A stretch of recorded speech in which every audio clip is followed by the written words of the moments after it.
Hello everyone, I'm Sandie Lene. Welcome to Psychic Creations. As you know, I'm an author of several books, and being an author has given me the opportunity to meet and become friends with other authors, like our guest speaker today. And I'd like to introduce you to author, meditation instructor, stage performer, and editor, Richard Salva. Yay! Thank you, Sandie. It's a pleasure to be here. Well, thank you so much for being on our show today. This is awesome. Again, awesome. Now, so our viewers can get to know you. Do you mind if I ask you a few questions about your book? Right away. All right. Page 2. Well, now, first I'd like to say that your books are fascinating, fascinating. And before that we get to the titles, can you tell our viewers about the first book that you have written? Yes, I actually published it in 2006, and the original title was Soul Journey from Lincoln to Lindbergh, but then it was republished as The Reincarnation of Abraham Lincoln. And this book actually took me about 10 years to research and study and to write. 10 years. Yeah, in fact, I often tell people I believe in reincarnation because this book has been through so many incarnations. Well, sure. Wow, that's a lot of research you put into that. Yes, absolutely. Wow. Well, what inspired you to write this book? Well, you know, Sandie, I was on an airplane flying to the East Coast, and I was in between projects, creative projects. I work on a number of different things, it's similar to what you mentioned. And so, as a yogi and as a meditator, I thought I would just open up to the universe and see if I would get a response. So I closed my eyes and I asked, I said, give me a project, something to work on. And in less than a minute's time, the idea for this book came to me. I mean, it was very strong and it was very quick. It was really quite an amazing thing. There's a great spiritual master and world teacher. His name is Paramahansa Yogananda, and he was the author of the spiritual classic autobiography of the yogi that millions of people through the world have read and been inspired by.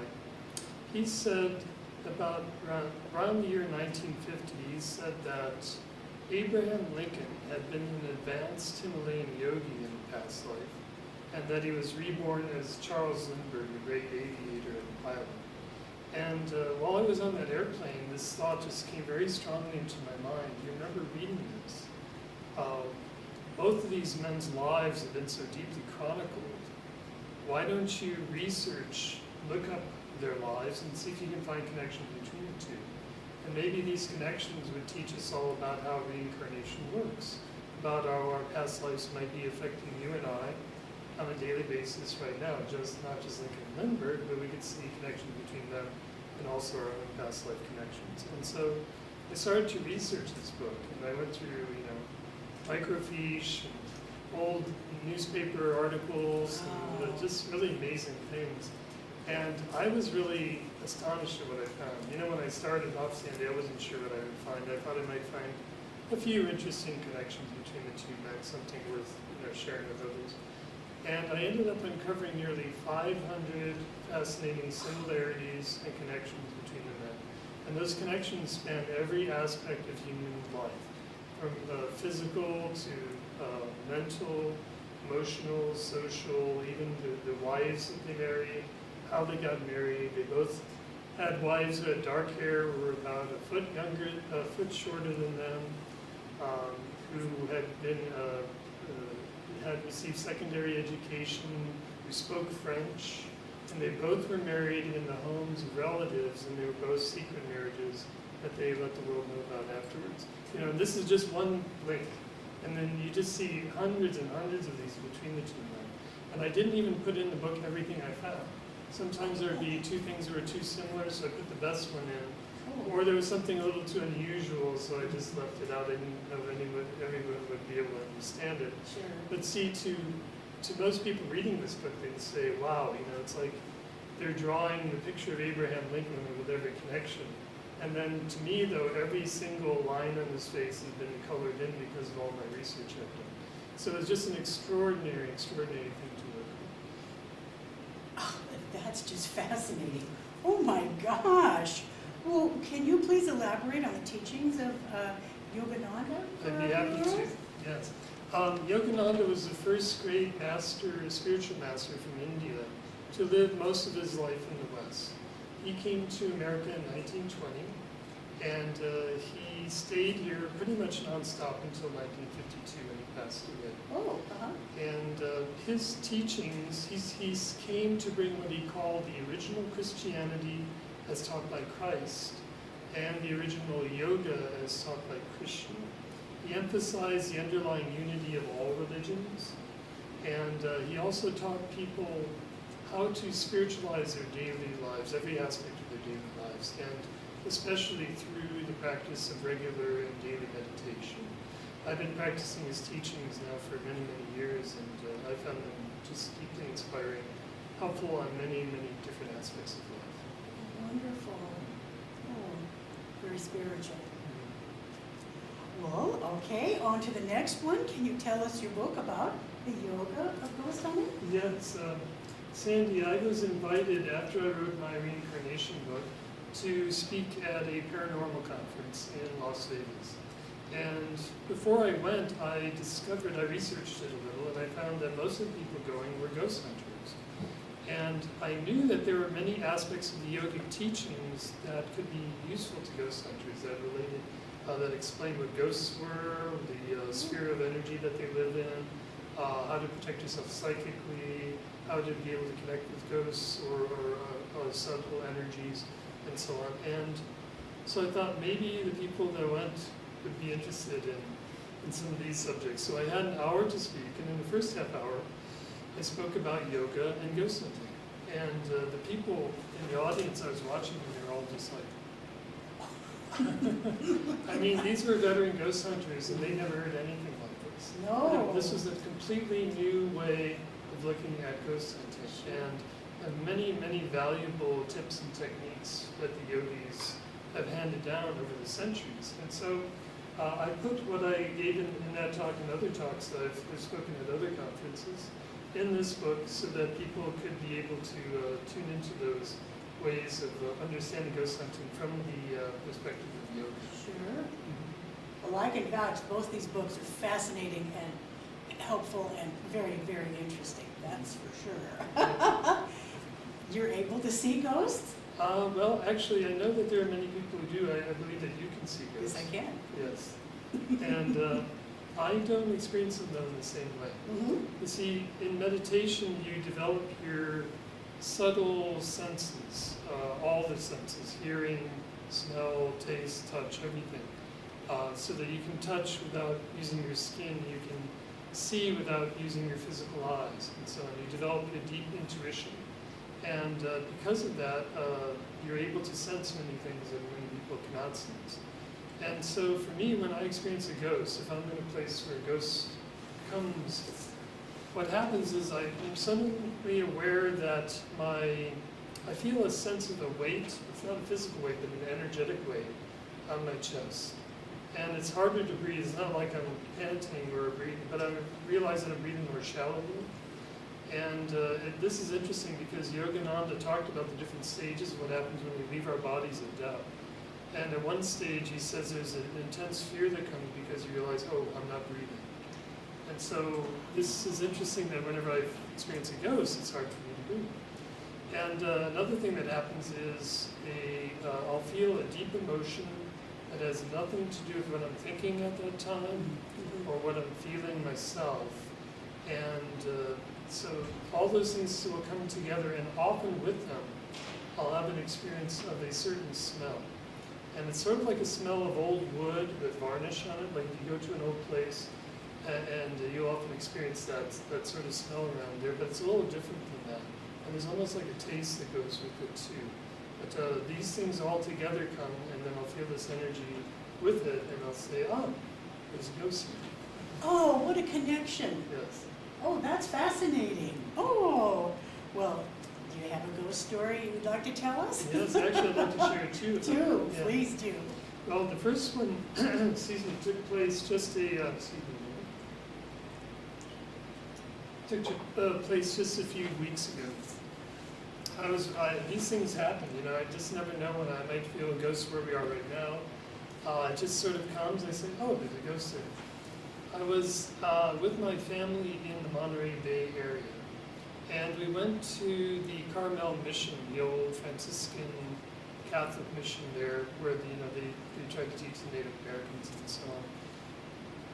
And while we were there, we went into a certain building that was called the Munros building, or Munros rooms, or something like that, M-U-N-R-A-S.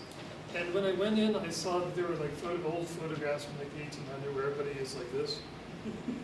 Yes. Because you can't move in the photo thing because it takes like a minute to expose. Right. You can take the exposure.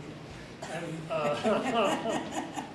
and they were all dressed in very fine garb, and so it looked like this was a family that supported the mission. Mm-hmm. And when I went in there, though, there were two rooms, and there was a threshold between the two. It was like an open doorway. And when I went in, I immediately was drawn to that threshold because on the other side there were these displays, and I wanted to see what they were. And as soon as I went into that threshold, Sandie, immediately I felt a very strong sense of all the things that I mentioned, you know, the difficulty breathing, the sense of a weight on my chest and so on. And so, oh, there's a ghost here. But, you know, I was wondering if I had just maybe thought myself into that somehow, maybe imagined it, or, you know, so because in the Carmel Mission there are a lot of places where you smell old wood and varnish and things like that. So what I did was I walked around the room and then I didn't feel that anymore. And then I said, okay, and I walked right back to the same location, immediately, wham, just again. It was very strong, it was very clear from one moment to the next. There was an energy field there that was not mine. Oh. And so I said, okay, that's interesting. And I just enjoyed the experience. Well, sure. But you know, I had another experience a couple months ago that was very singular that I thought I might share with you and your viewers. Please. I live near the town of Nevada City, and that's in the gold country in California where the gold rush happened and so on. A lot of the buildings in that town are old brick buildings, and they have been converted, most of them, in the downtown area at least, into shops and boutiques and also some restaurants. And my family and I decided that we would go to one of these old restaurants. And we were out on a sort of a patio, and I was seated sort of in the middle of it. And I was sitting there, and we had ordered our food, and we were just talking and enjoying ourselves. And suddenly I felt all the things that I mentioned to you in a very strong way. I mean, one of the strongest I've ever felt. Oh. And I thought, well, I could say, well, let's move, but I didn't want to change the mood. We were enjoying it, so it was a very relaxed, you know, sort of thing. This would make it very different flow. So I didn't say anything about it. I ordered my food. And then the food came, and the food, I have to tell you, it looked delicious. And it smelled delicious. And I took a bite, and I couldn't taste the thing. It was so odd. It was like, this is really weird. So I tried putting salt on it, and I ate it, and all I tasted was salt. And I thought, could it be the ghost? And so I have two theories of what might have taken place. One is that, well, it reminds me of that Harry Potter book where one of the ghosts in Hogwarts Castle came up to him and said, you know, I want you to come to my death day celebration, so their birthday, you know, they celebrate Sam Bruce with their death. And what they had at this celebration is this really big table, and all this food sort of laid out on the table. And except the food was all overripe and was all rotting and things like that. And, the idea was that for hundreds of years, these ghosts wanted to eat something. And they thought that if they had the food that overripe, maybe they would get some hint of the flavor if they were to try to eat it. So all the ghosts would line up and they would open their mouths really wide and they go like this, right through the table, right through the food, trying to taste it, you know, one after another. You know, it's like everybody doing their whatchamacallit going into the one, you know. And I love it. And I thought maybe this ghost was had been tortured for years, and all these people eating in his restaurant wanted to chase something. Noticed that I could sense him. I thought if I just keep trying to eat where he's eating, maybe he got some of the flavor and I didn't. Oh, And sure. luckily I saved most of it, ate it at home and it was delicious. And, Isn't that yeah, isn't that interesting? interesting? But so that's one idea. The other is that he had a very strong energy. Now I'm very centered in myself, and I have a very strong energy too. But it may be that he's sort of like, this is my spot. I don't. Sure. You're here, but I'm here. This is my spot. You shouldn't be here. Sure. And I think some ghosts actually think that way. And so it may have been that he was so strongly there, but for some reason he disconnected me from my sense of taste, just for those minutes when I was there. That's right. Anyway, That's a good theory. it's something I've never experienced before. I don't think I'll experience it again, but it was just very interesting. And I put many ghost stories in this book, but these are more recent. I didn't make it into the book. Oh, well. So I thought I should. Edition number 2 is coming up. Probably I should do a second version. Yeah. Sure. Oh, well, all righty. Let's see, can you next talk about your Walking in Normandy book and what that's about? Yes, actually, I mentioned Yogananda, the great spiritual master from India. He used to talk about reincarnation a lot with his disciples.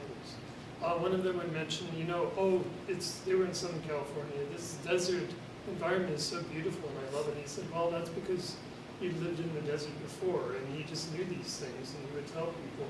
And one thing that Yogananda said was that he himself, Yogananda, had been William the Conqueror in the past life, the great Norman Duke and British king who won the Battle of Hastings, completely changed the course of Western history for centuries afterward, and that was actually why he was reborn in that lifetime. And so my wife is somewhat of a Francophile.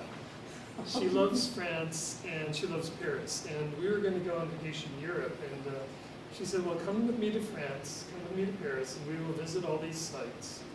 And I said, well, and we thought about it, and I said, well, I'm very interested in certain parts of Paris, but I'd like to make it more of a trip than that. So we both decided, let's go to some of these sites that are connected with William the Conqueror in the past life. She and I had been to many sites that were connected with Yogananda, and it felt a really inspiring energy there. So we wondered if we go to these historical sites, whether we would feel something similar. So I won't tell you the whole story because I don't think we have enough time. But we were amazed at what we experienced there. It was such a powerful experience to go to all these sites. It was a life-changing experience. We felt this great, powerful spiritual energy. It was just inwardly transforming. And so I said to my wife, we really need to share this with other people. So that's why I wrote this book. I talk about each of the sites and our experiences there, and also how to get there, what their hours are, and so on. Oh, uh-huh. How you can plan a trip yourself to these same sites or ones like it, and so on. And so that is the story of how that book came into being. Oh my gosh, that is so interesting. Wow, this is awesome. These books are just awesome. Okay, and now I'm going to ruin this title. This is your newest book, The Blessed Lanfranc? Lanfranc, no, you got it. Oh, I did, yeah! High fiver, you bet! It's not easy for everyone to say Lanfranc. But, this is connected to the William book because I mentioned Yogananda's book, The Autobiography of the Yogi. And in that book, he told many inspiring stories and gave the teachings of Yogananda's own spiritual teacher, his guru, who is Swami Sri Yukteswar, which is this man here, is a great man of wisdom. And Yogananda said that when he had been William the Conqueror, that Sri Yukteswar had incarnated with him to do that work. And so when William became King of England, this man who was William's counselor, co-author with him of all his enterprises, his priest, he made him Archbishop of Canterbury, and he was a great archbishop. He actually, the cathedral that you see now was originally designed, the original cathedral that is what it is now, was originally designed by him and built by him. And I went through the history books and found all these many fascinating connections between Sri Yukteswar and Lanfranc. It's really amazing, Yogananda didn't study history and to come up with these connections between Lincoln and Lindbergh or Lanfranc and Sri Yukteswar. He just intuited it. And when here I am going through the history books, finding connection after connection. Both men were considered the wisest men of their day. Both men taught he had schools for young men. Just connection after connection after connection to go through. They had similar writings and so on. It's just really quite fascinating. And I have to say, this was the most inspiring book I've ever worked on. It was so powerful to work on. It was really quite an honor. He's such a great soul. I was really honored to be able to write this book. Well, sure. I have to get that.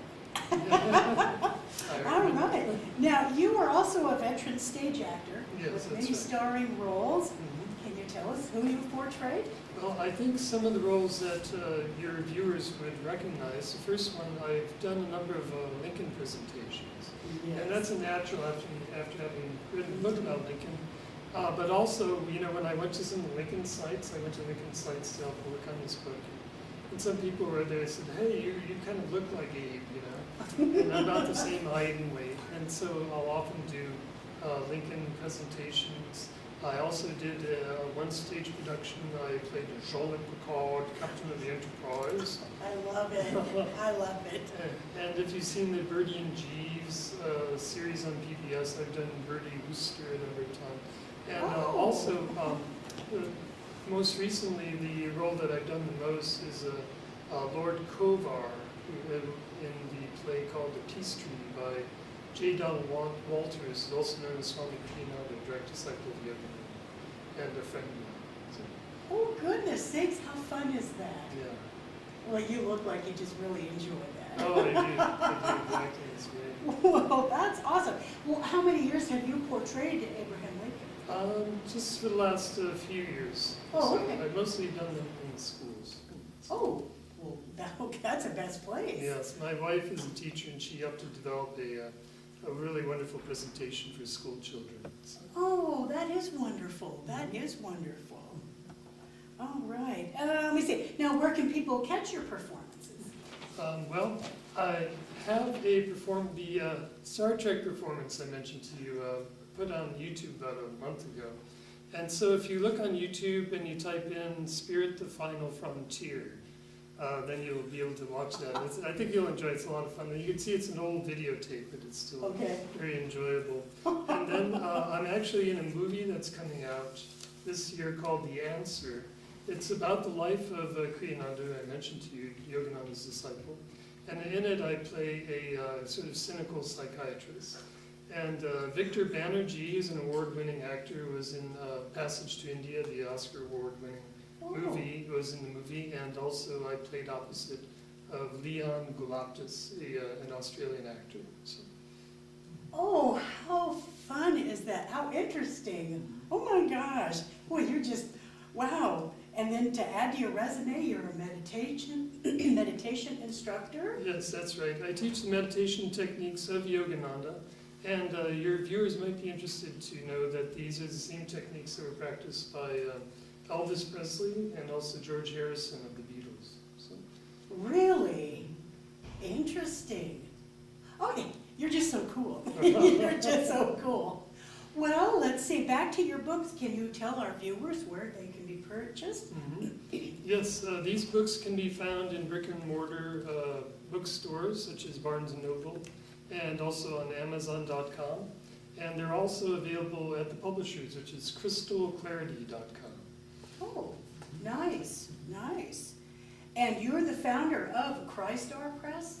Christar Press. Christar, okay. Yes, that's the publishing house that I created to initially publish my books. Mm-hmm. And yes, I founded that about 9 or 10 years ago.